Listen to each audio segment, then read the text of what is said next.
আসসালামু আলাইকুম। আমার লাস্ট ভিডিওটা ছিল বাংলাদেশ ফার্মাসিউটিক্যালস সেক্টরের রিভলিউশন নিয়ে, যেটার ট্রানজিশনাল টাইমটা ছিল 1982 থেকে 2025। সো এই 2025 পর্যন্ত বাংলাদেশ ফার্মাসিউটিক্যাল সেক্টরের যে বিপ্লবগুলো হয়েছিল সেই বিষয়গুলো নিয়ে আমি কথা বলেছিলাম। And that Times I was committed that আমার নেক্সট ভিডিওটাতে আমি ডিসকাশন করব বাংলাদেশ ফার্মাসিউটিক্যালস মার্কেটের থ্রেট এবং আপকামিং রিস্ক গুলো নিয়ে। সো আমার টপিকসে যাওয়ার আগে আমি জাস্ট একটা ছোট্ট একটা ইনকোটার্মস নিয়ে আপনাদেরকে একটা বেসিক ধারণা দেব। Yes, LDC, list developing country, স্বল্প উন্নত দেশ। ইয়েস, এটা হচ্ছে আমার ইনকোটার্ম। আমরা বাংলাদেশ বাংলাদেশ এলডিসি কান্ট্রি হিসেবে আছি। আমরা এলডিসি কান্ট্রি হিসেবে আনটিল নভেম্বর 2026 পর্যন্ত থাকবো। দেন এরপর আমরা ডেভেলপিং কান্ট্রি হিসেবে আমাদেরকে মেজার করা হবে। এবং এই ট্রান্সফরমেশনটা হচ্ছে কিছু স্পেসিফিক বিষয়ের উপরে ডিপেন্ড করে, like health care sector, education sector, socio economic factor like GDP, পার capital income, growth, substantial health issues, এগুলোকে মেজার করে আমাদের এই ট্রান্সফরমেশনটা হয়। এখন আমরা ডেভেলপিং কান্ট্রি হিসেবে যখন আমরা রিচ করব, তখন আমাদের সামনে কিছু ইমিডিয়েট চ্যালেঞ্জ আসবে, এবং যেই চ্যালেঞ্জটাই হচ্ছে one is RMG sector and another is pharmaceutical sector. First যে ধাক্কাটা আমরা খাবো সেটাতে হচ্ছে ইয়ারলি অ্যারাউন্ড 2.7 বিলিয়ন মার্কেট হারাবো শুধু ফার্মা থেকে। RMG which I don't know much, but which is more than that, because RMG number one and number two হচ্ছে pharma sector. So এই যে থ্রেট বলেন, লস বলেন, এগুলা ফেস করতে আমাদের হবে কেন? তার পিছনে কিছু রিজন আছে। ফার্স্ট যে রিজনটা হচ্ছে, যেমন আমি আমার সেক্টরটাকে বলি, ফার্মা সেক্টর। ফার্মাসিউটিক্যাল সেক্টরে আমরা এখনো মোর দেন 90%, 90, নট অনলি 90, 95% আমরা ডিপেন্ড করছি র ম্যাটেরিয়ালস বহির্বিশ্বের উপর, লাইক ইন্ডিয়া, চায়না, জাপান, এরকম জার্মানি, এরকম কান্ট্রিগুলো থেকে আমাদের র ম্যাটেরিয়ালস ইম্পোর্ট হয়। দেন সেই র ম্যাটেরিয়ালসটাকে আমরা ফিনিশ গুডসে রূপান্তরিত করি আমাদের ফার্মাসিউটিক্যালস কোম্পানিগুলোর মাধ্যমে। ফার্স্ট অফ অল, আমরা যখন র মেটেরিয়ালস ইম্পোর্ট করব, পারচেজ করব তাদের কাছ থেকে, তারা আমাদের উপর টেরিফ বসাবে, বিকজ এখন লিস্ট ডেভেলপিং কান্ট্রি হিসেবে তারা আমাদের উপর টেরিফ বসাচ্ছে না। এন্ড যদি কোনো কোনো কান্ট্রি বসিয়েও থাকে, সেটা that is not much. But আমরা যখন এলডিসি গ্রাজুয়েশন হয়ে যাবে, আমাদের উপরে টেরিফ বেড়ে যাবে। ইভেন এমন হবে ওই টেরিফ অ্যাড হয়ে আমরা র মেটেরিয়ালস ইনপুট করে এখন যেটা এক্সপোর্ট করছি, this not gonna be happen. So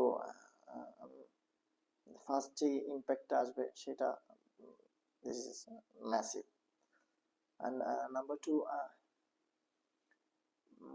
cost of R&D and cost of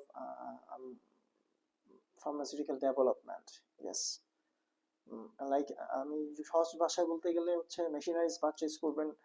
আমরা বাংলাদেশের ফার্মাসিউটিক্যাল সেক্টরে most of the machineries purchase করে থাকি। ইভেন আমাদের ফ্লোরের ইপক্সি থেকে শুরু করে each and everything we have to purchase from the foreign manufacturer. So এই আমরা যখন এলডিসি গ্রাজুয়েশন পেয়ে যাবো, তখন আমাদের ডেভেলপমেন্ট ফেজে অনেক কাজ করতে হবে। ছোট ছোট কোম্পানিগুলোকে ফোকাস করতে হবে, R&D তে ফোকাস করতে হবে, তাদের ইনফ্রাস্ট্রাকচার ডেভেলপমেন্টে ফোকাস করতে হবে, machineries, equipment, quality control, quality assurance, compliance, এই বিষয়গুলো নিয়ে যখন কাজ করবে, তখন র ম্যাটেরিয়ালস বলেন, ইচ অ্যান্ড এভরিথিং আমাদের পারচেজ করতে হবে, যেখানে টেরিফ অ্যাড হবে। টেরিফ অ্যাড হওয়ার পর যে বিষয়টা দাঁড়াবে, আমরা এখন যে প্রাইসের ফার্মাসিউটিক্যালস প্রোডাক্টটা পারচেজ করতে পারছি, ডক্টর প্রেসক্রাইব করছে, খুব সহজে একটা বাজেটের মধ্যে আমরা ওষুধ কিনতে পারছি। বাট দ্যাট টাইম আমরা এটা পারবো না। দ্যাট মিনস সামনে যে পটেনশিয়াল রিস্ক গুলো আছে, each and everybody will suffer immediately.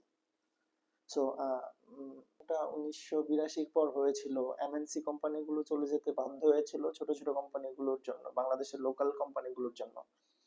এখন এলডিসি গ্রাজুয়েশন হয়ে যাওয়ার পরে ঠিক বড় বড় কোম্পানিগুলো আসবে, এসে ছোট ছোট কোম্পানিগুলোকে গ্র্যাব করে নেবে। এন্ড দেন ফরেন ইনভেস্টমেন্ট এখানে বেড়ে যাবে, বিকজ দেন এইটা হবে একটা ভালো হাব যেখান থেকে খুব কম খরচে এমএনসি কোম্পানিগুলো অপারেট করতে পারবে। জাস্ট একটা রিভার্স সিচুয়েশনে চলে যাব আমরা। এটা হচ্ছে another bad impact for the LDC graduation, and ultimately সবকিছুর শেষটা হচ্ছে সবকিছুর প্রাইস বেড়ে যাবে। এখন যে প্যাটেন্ট মেডিসিন গুলো আমরা জেনেরিক আকারে ম্যানুফ্যাকচার করছি, এখন চলে যাচ্ছে আবার প্যাটেন্টে। প্যাটেন্টটা কি আসলে? প্যাটেন্ট, বাংলাদেশ হচ্ছে patent free country, right? Like আমাদের এখানে প্যাটেন্টেড মেডিসিন গুলোর কোনো প্যাটেন্ট ফি দেওয়া লাগছে না এখন। বাট আপনি যখন লিস্ট ডেভেলপিং কান্ট্রি থেকে ডেভেলপিং কান্ট্রিতে চলে যাবেন, তখন আপনার প্যাটেন্ট ফি দিয়ে আপনার মেডিসিন গুলা সত্য কিনে এনে এখানে ম্যানুফ্যাকচারিং করতে গেলে প্রোডাক্টের প্রাইস অনেকখানি বেড়ে যাবে। and for the price, Bangladesh is one of the country যেখানে হচ্ছে খুব কম খরচে মেডিসিন পারচেজ করা যাচ্ছে। মেডিসিনের প্রাইস নিয়ে আমাদের অনেক মিসকনসেপশন আছে, আমি আমার আরেকটা ভিডিওতে মেডিসিন প্রাইস নিয়ে কথা বলবো আপনাদের সাথে। কিছু পটেনশিয়াল বেনিফিট আছে। ফার্স্ট অফ অল, যেটা আমি দেখছি খালি চোখে, আমাদের কান্ট্রি ইমেজ বেড়ে যাচ্ছে। লাইক বাংলাদেশ এখন ডেভেলপিং লিস্ট ডেভেলপিং কান্ট্রি থেকে ডেভেলপিং কান্ট্রিতে চলে যাচ্ছে, স্বল্প উন্নত দেশ থেকে উন্নয়নশীল দেশে রূপান্তরিত হবে।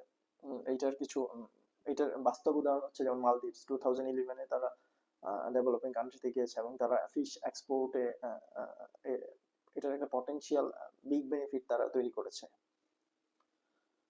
সো এই যে ট্রানজিশনটা থেকে কিছু পটেনশিয়াল আউটকামসও আমরা মেজার করব। যেমন হচ্ছে ফার্স্ট যেটা হচ্ছে আমরা একটা মাইলস্টোন অ্যাচিভ করব একটা কান্ট্রির জন্য।